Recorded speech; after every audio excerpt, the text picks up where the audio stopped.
My name is Lowry McLean, and I'm chairman of the Wesleyan Assurance Society, which has some connection with this beautiful hall we're in today. Professor Levitt. Professor Samuelson once said that if you must forecast frequently. Getting the forecast right is a great attribute of a leader. Do you have anything to say on forecasting? Well, I think economists are notoriously bad at forecasting. Let me divide economics into two pieces. There's macroeconomics, right? So what will happen, recession, growth in the economy, interest rates, things like that.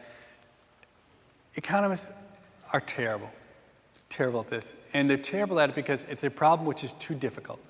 It turns out that that the dynamics that go into the macroeconomy are virtually impossible to predict. Changes are almost impossible to predict. If you look at the evidence, there's almost no one who exhibits over a long period of time any sort of skill at doing it.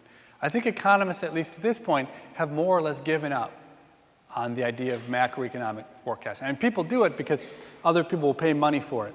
But if you talk to academic economists, I think there are no academic economists who have great faith in the ability to forecast macroeconomics.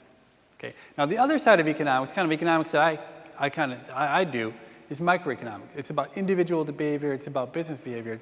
And I think there, you can forecast much better because the problems end up being simpler, right? I can predict how people will respond to a government policy because they're responding to incentives.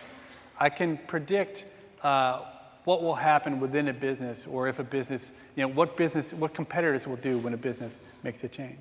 I think that kind of forecasting, because it's rooted in a set of economics we actually understand, as opposed to the voodoo that goes in macroeconomics, can actually be quite powerful. But the thing is, the kind of forecasting that economists do is this macro kind, and honestly, it's worth about as much as they charge you to watch on TV when they give you their punditry.